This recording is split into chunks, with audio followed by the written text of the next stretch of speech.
जय हिंद प्यारे दोस्तों।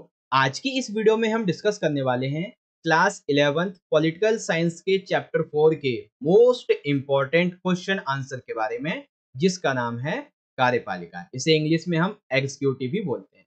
तो बेसिकली बच्चों, इस वीडियो में हम कार्यपालिका के इस चैप्टर से 2 नंबर के, 4 नंबर के और 6 नंबर के हम हर वो इंपॉर्टेंट क्वेश्चन को डिस्कस करेंगे जिसके आपके पेपर में आने के बहुत ज्यादा चांसेस हैं, फिर चाहे आपका मिड टर्म का, एनुअल यानी कि फाइनल का एग्जाम क्यों ना हो, क्योंकि यहाँ पे जो भी क्वेश्चन लिया गया है वो इंपॉर्टेंट और सिलेक्टेड क्वेश्चन है जो पिछले 10 साल के पेपरों में, लास्ट प्रीवियस 10 ईयर के एग्जाम में ऑलरेडी पूछे जा चुके हैं। तो आने वाले हर एक एग्जाम के लिए ये क्वेश्चन बहुत इंपॉर्टेंट है। इसीलिए आपसे रिक्वेस्ट है कि इस वीडियो को कंप्लीटली एंड तक देख लेना, बिना स्किप किए है, हर एक क्वेश्चन को समझने के लिए।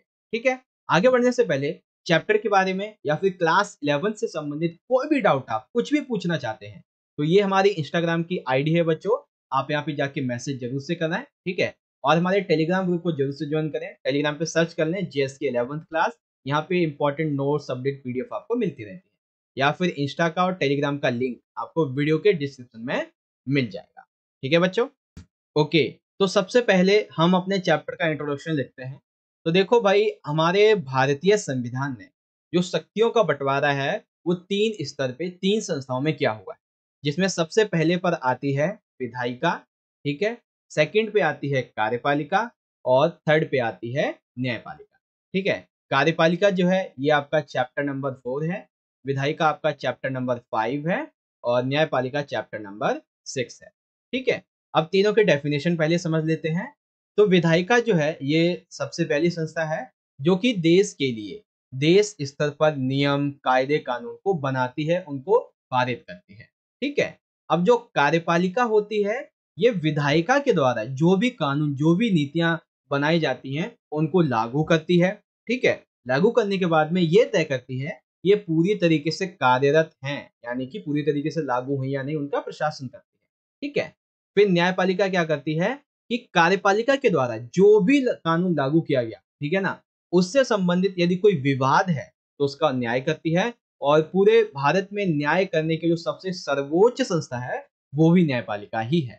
ठीक है बच्चों, ये मैंने आपको इसलिए बताया है क्योंकि आपका चैप्टर 5, 4 और 6 ये सभी एक दूसरे से इंटरकनेक्टेड है। ठीक है ना, ओके।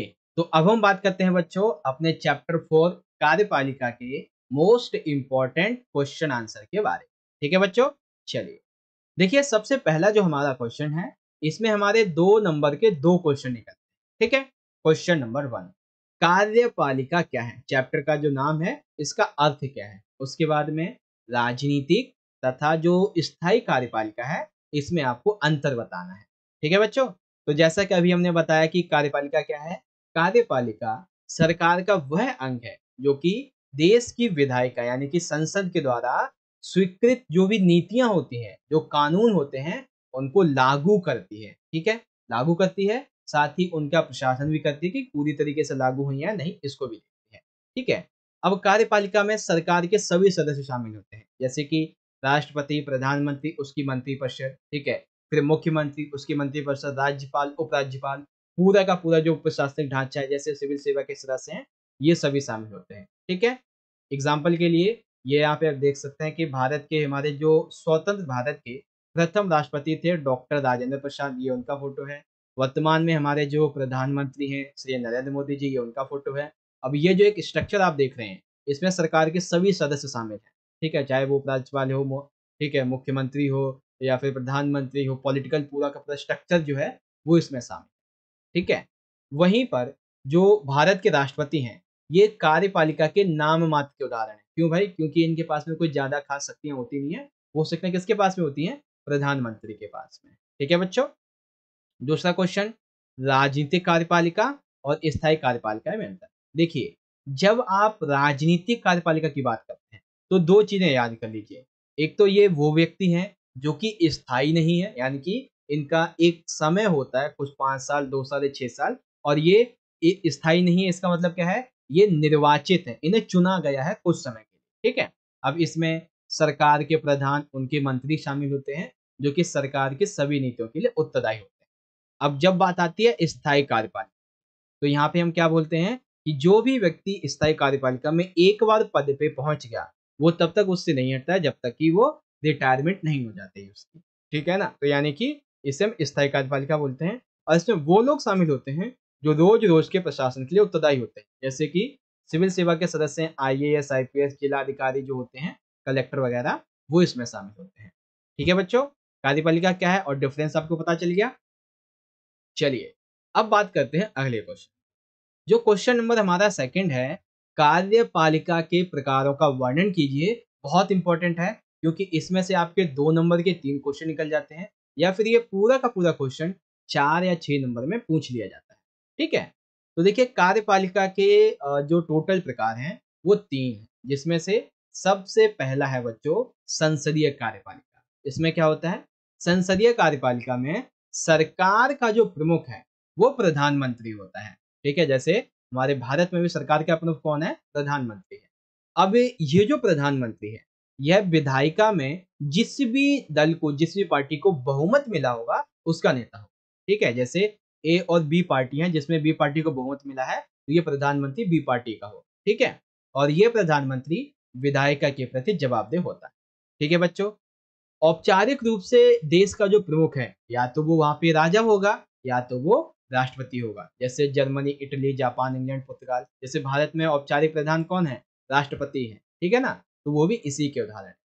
अब दूसरी जो हमारी कार्यपालिका है वो है अर्ध अध्यक्षात्मक। देखिए इसके नाम में ही इसकी विशेषता है, जैसा कि नाम से पता चलता है अर्ध अध्यक्षात्मक, यानी कि आधी आधी शक्तियां होंगी। जैसे देश का प्रमुख राष्ट्रपति और सरकार का प्रमुख प्रधानमंत्री, और दोनों के पास में बराबर शक्तियां होती हैं।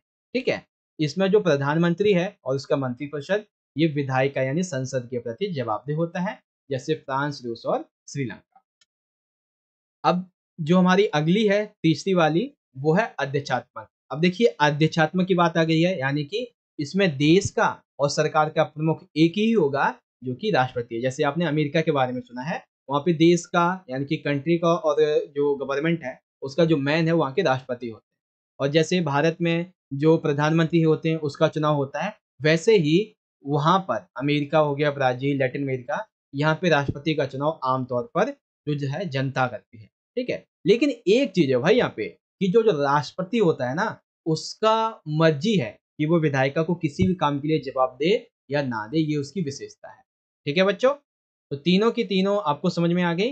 पहली संसदीय कार्यपालिका, दूसरी अध्यक्षात्मक कार्यपालिका और तीसरी अध्यक्षात्मक कार्यपालिका।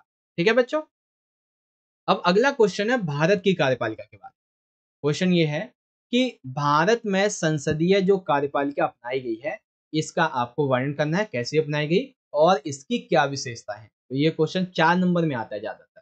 ठीक है, 4 या 6 नंबर में पूछा जा सकता है।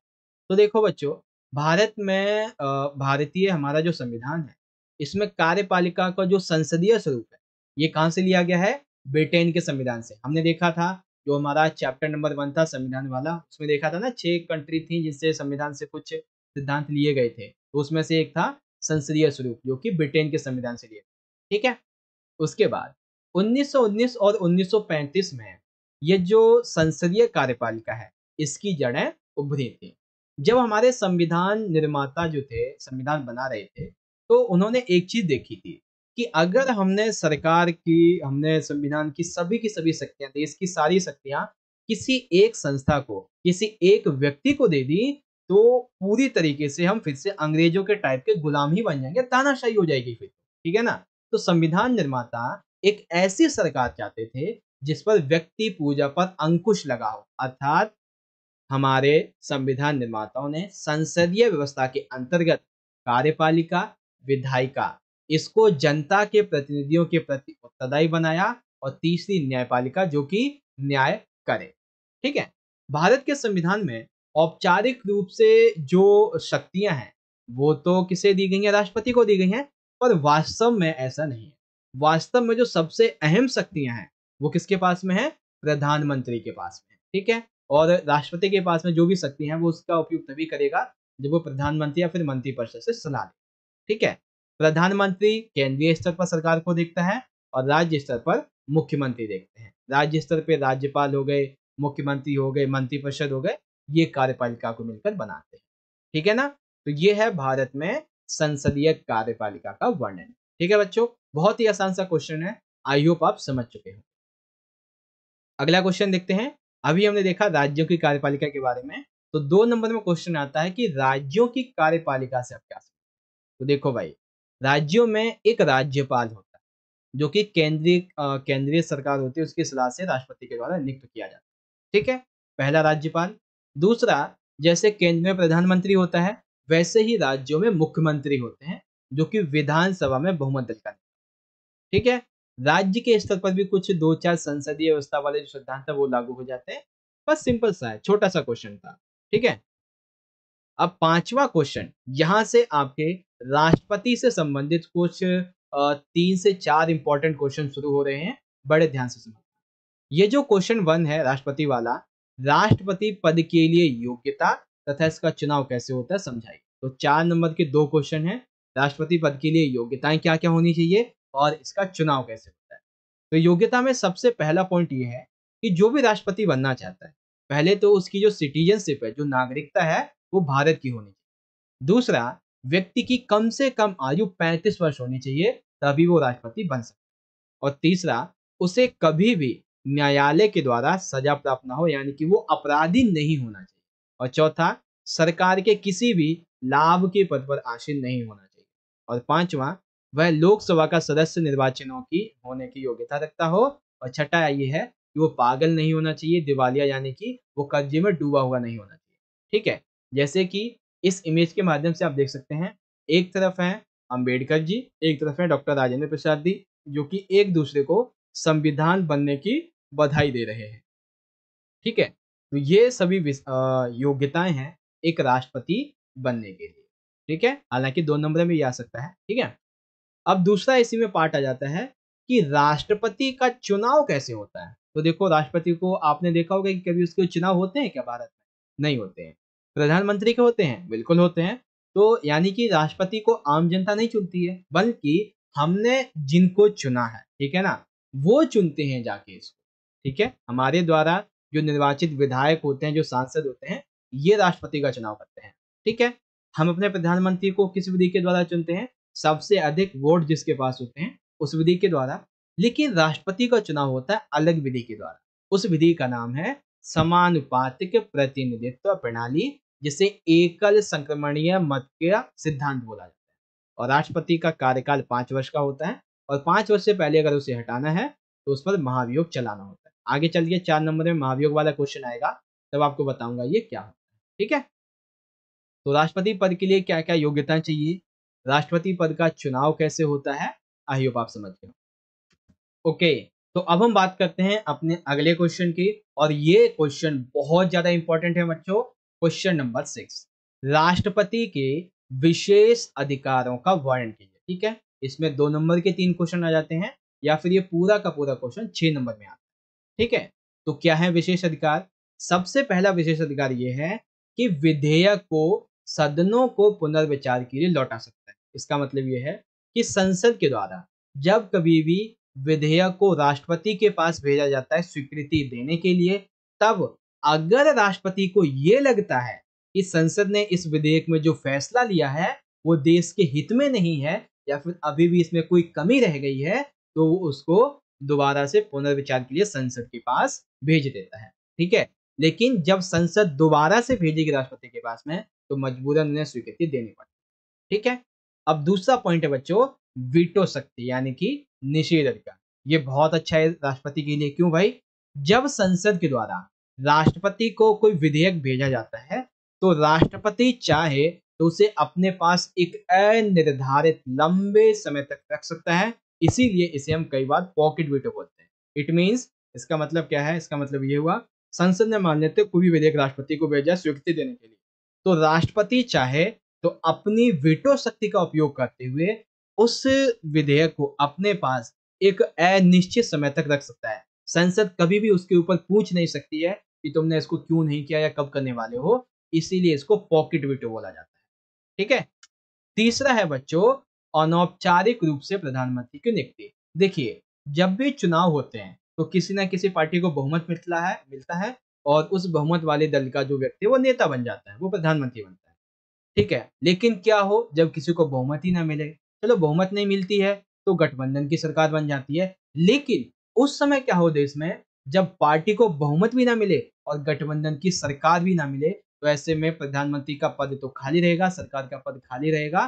तो ऐसे में राष्ट्रपति एक अहम भूमिका निभाते हुए देश के लिए एक प्रधानमंत्री को चुनता है। ठीक है, ये बहुत बड़ा इसका अधिकार है और भारत में ऐसा समय 1989 से 98 तक चला था। ठीक है बच्चों, तो समझ में आ गया। पहला आपका ये है, सेकंड ये है, फिर आपका यहाँ पे थर्ड ये वाला है। आगे बढ़ते हैं। क्वेश्चन नंबर 7, जैसा कि अभी मैंने आपको बताया था, अभी हम महाभियोग के बारे में चर्चा करेंगे। तो राष्ट्रपति पर महाभियोग का वर्णन कीजिए, 4 नंबर का क्वेश्चन। ठीक है, पहले ये समझो बच्चों कि महाभियोग आखिर होता क्या है। महाभियोग एक अर्ध न्यायिक प्रक्रिया है जो कि राष्ट्रपति के विरुद्ध संसद के द्वारा चलाई जाती है।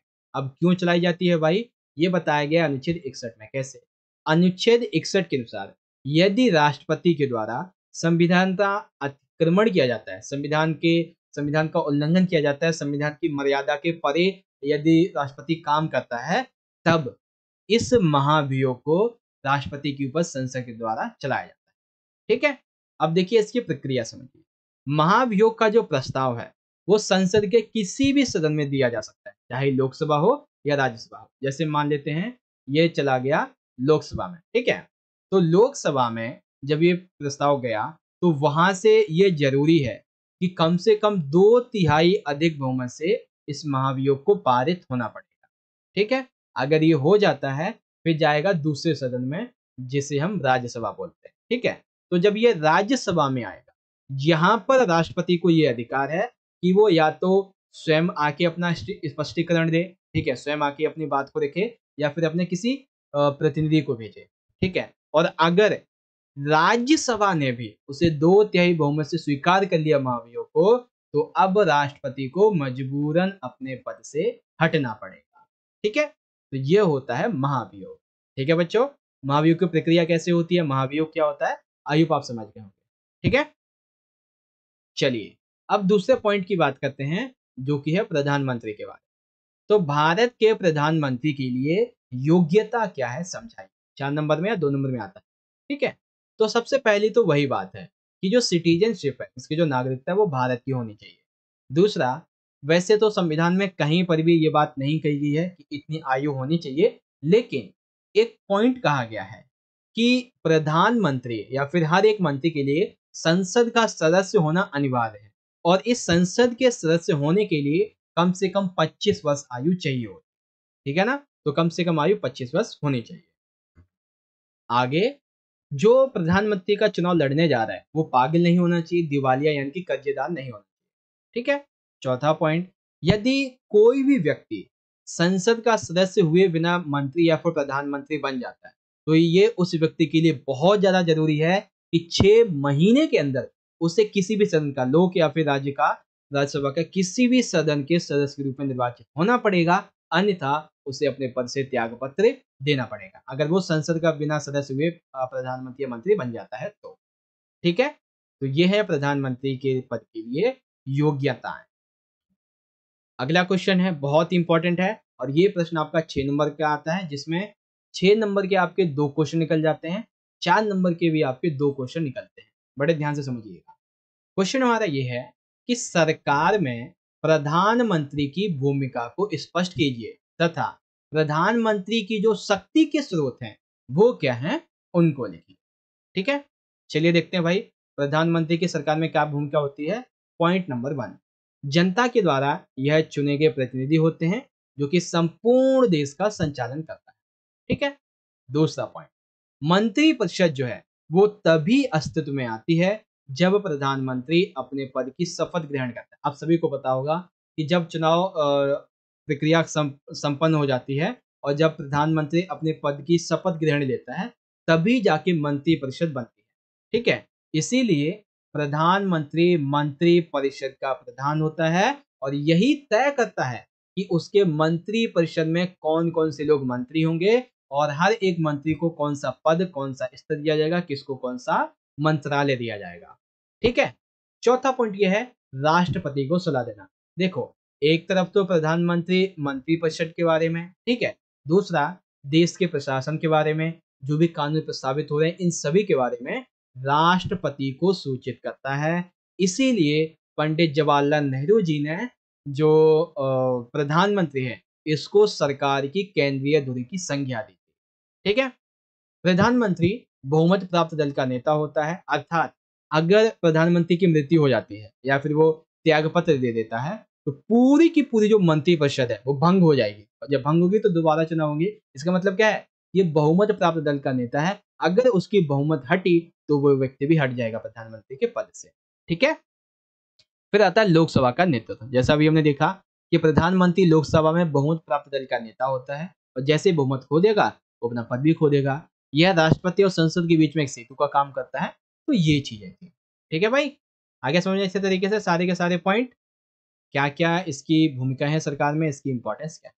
अब यहाँ पे 2 नंबर में क्वेश्चन आता है 91 संविधान संशोधन क्या है।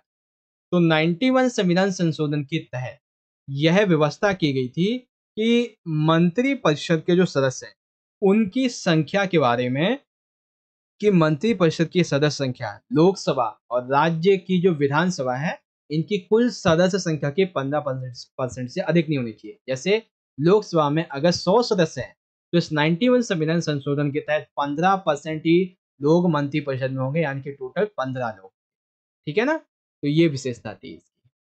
आई होप अब आप समझ गए होंगे। अब जो दूसरा क्वेश्चन है प्रधानमंत्री के शक्ति के स्रोत, इनको समझिए। तो शक्ति के स्रोत में सबसे पहला तो वही है जो अभी हमने देखा कि मंत्री परिषद पर पूर्ण इसका नियंत्रण होता है। यही तय करता है कि इसके पास कौन सा मंत्रालय, क्या पद, क्या स्तर रहेगा, कौन से लोग मंत्री होंगे, कौन से लोग मंत्री यहाँ पे होंगे। फिर है लोकसभा का नेतृत्व करता है, बहुमत प्राप्त दल का नेता है, जैसा अभी हमने देखा था। तीसरा है इसकी मीडिया तक पहुंची, कभी भी अपनी प्रेस कॉन्फ्रेंस बुला सकते हैं, ठीक है। चौथा, चुनाव के दौरान उसका व्यक्तिगत उभार होता है, जब भी चुनाव होता है तो हमें उसके बारे में सब कुछ पता चलता है। साथ ही यह सरकार की केंद्रीय धुरी होता है, क्योंकि ये देश का सबसे प्रमुख व्यक्ति, देश को सरकार का प्रमुख व्यक्ति होता है, इसलिए केंद्रीय धुरी माना जाता है। राष्ट्रपति और संसद के बीच में सेतु का काम करता है। विदेशी यात्राओं के दौरान में या फिर जब कोई अंतरराष्ट्रीय सम्मेलन होता है तो ऐसे में एक राष्ट्रीय नेता की छवि उभर के सामने आती है। जैसे वर्तमान में भारत में G20 का समिट होने वाला है, वैसे में जो प्रधानमंत्री श्री नरेंद्र मोदी जी हैं इनकी एक नेशनल पॉलिटिकल लीडर के रूप में एक छवि उभर के सामने आती है, ठीक है ना। तो ये चीज है। आई होप आपको प्रधानमंत्री के शक्ति के स्रोत भी समझ में आ गए होंगे। आगे बात करते हैं क्वेश्चन नंबर 10। इस क्वेश्चन पे बहुत बच्चों का ध्यान नहीं जाता है, लेकिन ये क्वेश्चन पिछले 10 साल में 3-4 बार आ चुका है। क्वेश्चन है प्रधानमंत्री की शक्तियां, उनका प्रयोग तत्कालीन राजनीतिक परिस्थिति पर निर्भर करता है, स्पष्ट कीजिए। अर्थात प्रधानमंत्री के पास में जो भी शक्तियां हैं उसका प्रयोग उस समय की जो पॉलिटिकली सिचुएशंस होती हैं उस पर डिपेंड करता है। आप ये कैसे कह सकते हैं, चलिए समझते हैं। देखिए, जब भी भारत में चुनाव होते या फिर जब भी किसी भी राजनीतिक दल को लोकसभा में बहुमत मिलता है तो उसकी पार्टी का जो व्यक्ति होता है वो प्रधानमंत्री बन जाता है, ठीक है। तो इससे क्या होता है, उसके मंत्रिमंडल की शक्तियां हमेशा निर्विवाद रहती हैं, यानी कि कोई उसमें बाधा नहीं आती, ठीक है। लेकिन जब लोकसभा में किसी भी पार्टी को बहुमत नहीं मिलता है तब क्या बनती है, गठबंधन की सरकार। और इस गठबंधन की सरकार में जो भी प्रधानमंत्री बनता है उस पर बहुत ही अंकुश लगा हुआ होता है। जैसे 1989 में भारत में अनेक गठबंधन की सरकार को देखा गया, ठीक है। इसमें क्या होता था कि जैसे ही किसी भी पार्टी का बहुमत समाप्त होता था तो उन्हें त्यागपत्र देना होता था, वे हट जाते थे, ठीक है ना। इसीलिए ऐसा माना गया। प्रधानमंत्री के चयन में राष्ट्रपति की विशेष भूमिका बढ़ती जा रही थी, ठीक है, इसकी इंपॉर्टेंस बढ़ी। फिर गठबंधन की राजनीति के कारण राजनीतिक सहयोगी परामर्श की प्रवृत्ति बढ़ी। प्रधानमंत्री के अनेक विशेष अधिकारों पर हमेशा अंकुश लगता रहा जब भी गठबंधन की सरकार बनती, क्योंकि देखिए गठबंधन में एक या फिर दो पार्टियां मिलकर काम करती हैं, है ना। तो अगर इन 3 पार्टियों ने एक प्रधानमंत्री को चुना है तो उसके लिए जो प्रधानमंत्री निर्णय लेगा उसे इन तीनों पार्टियों को सुनना पड़ेगा, ठीक है ना। तो प्रधानमंत्री के विशेष अधिकार पर अंकुश लगता, उसकी स्वतंत्रता भंग हो जाती, सब कुछ भी वो अकेले तय नहीं कर सकता था। ये चीज यहाँ पे बताई गई है बेसिकली, ठीक है ना। तो इस तरीके से कह सकते हैं कि प्रधानमंत्री की शक्तियां उस समय की जो रीसेंट पॉलिटिकल सिचुएशंस होती हैं उस पर निर्भर करता है, ठीक है। चलिए आगे बढ़ेंगे। क्वेश्चन नंबर 11, नौकरशाही का वर्णन कीजिए। ये क्वेश्चन 2 नंबर और 4 नंबर में आता है। ठीक है, क्या है नौकरशाही? नौकरशाही के संबंध में एक टर्म यूज करते हैं, नागरिक सेवा। क्या होती है? शासन के कार्यकारी अंग, प्रधानमंत्री, मंत्रीगण, नौकरशाही या फिर प्रशासनिक मशीनरी, इसका एक विशाल संगठन शामिल होता है। इसीलिए इस ढांचे को और जो सैन्य सेवाएं होती हैं इसमें अंतर करने के लिए हम इसे नागरिक सेवा बोलते हैं। जैसे प्रधानमंत्री है, मंत्रीगण है, नौकरशाही है, प्रशासनिक मशीनरी है, ये सभी नागरिकों की सेवाएं करते हैं, इसलिए इसे नागरिक सेवा बोलते हैं। नौकरशाही में सरकार के स्थायी कर्मचारी के रूप में कार्य करने वाले बहुत ही ज्यादा प्रशिक्षित और प्रवीण अधिकारी नीतियां बनाने में तथा उन्हें लागू करने में मंत्रियों का सहयोग करते हैं। जैसे हमारे आईएएस आईपीएस अधिकारी वगैरह जो होते हैं, यूपीएससी क्लियर करके जो जाते हैं, वो हमारे मंत्रियों की ही नीतियां बनाने में सहायता करते हैं। ठीक है, जैसे भारतीय प्रशासनिक तथा पुलिस सेवा इसमें शामिल हो जाती है। ठीक है, फिर केंद्रीय सेवाएं जैसे भारतीय विदेश, भारतीय सीमा शुल्क सेवा, प्रांतीय सेवा, डिप्टी कलेक्टर, बिक्री कर, ये सभी इसमें शामिल होते हैं। ठीक है, तो ये होती है नौकरशाही, जिसके बारे में ये पॉइंट आपको पता चले। आगे बात आती है नौकरशाही के जो सदस्य होते हैं इनके चुनाव की, कि नौकरशाही के सदस्यों का चुनाव कैसे होता है। तो वर्तमान में नौकरशाही के सदस्यों का चुनाव दिया गया है यूपीएससी, जिसे हम लोक सेवा आयोग बोलते हैं। भारत में सिविल सेवा के सदस्यों की भर्ती की प्रक्रिया का जो कार्य है वो संघ लोक सेवा आयोग यानी कि यूपीएससी, ठीक है ना, यूपीएससी को सौंप दिया गया है। और ऐसा ही एक राज्य में भी है जिसे राज्य लोक सेवा आयोग बोलते हैं। ठीक है, और एक छोटी एक दो पॉइंट बातें हैं जिसे आप इजीली यहाँ से देख सकते हैं। ठीक है, मेन जो पॉइंट था वो मैंने आपको यहाँ पे समझा दिया है, नौकरशाही क्या होती है और इसके चुनाव के बारे में। ठीक है बच्चों, एक सबसे आखिरी इंपॉर्टेंट क्वेश्चन है जो कि 4 नंबर या 6 नंबर में आता है, नौकरशाही की कमियां लिखिए। ठीक है, तो सबसे पहली कमी तो ये है कि नौकरशाही इतनी शक्तिशाली होती है कि आम आदमी सरकारी अधिकारियों तक पहुंचने से डरता है। उसे इस बात का डर लगता है कि अगर इनके पास में अपनी बात को लेके पहुंचे तो कहीं ये हम पर ही उल्टा कुछ काम ना कर दे। ठीक है ना, इसलिए आदमी उनसे डरता बहुत है, सरकारी अफसरों से।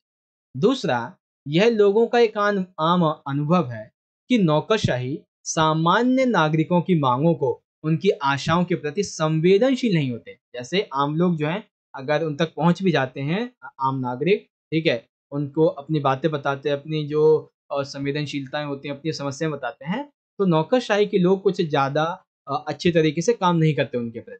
ठीक है, तीसरा, नौकरशाही के सदस्यों पर ज्यादातर ये देखा गया है कि जो राजनीतिक लोग हैं इनका हस्तक्षेप बहुत ज्यादा होता है।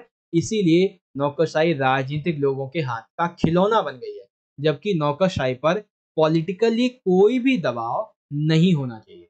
ठीक है, चौथा पॉइंट, संविधान में सरकारी कर्मचारियों को अपने कार्यों के संपादन करने में राजनीतिक हस्तक्षेप से बचने की कोई व्यवस्था नहीं की गई। यानी कि ये जो भी नौकरशाही के लोग हैं इनके लिए कोई भी पॉलिटिकल व्यक्ति इस पर दबाव ना डाले, इसके लिए हमारे संविधान में कोई व्यवस्था नहीं की गई है।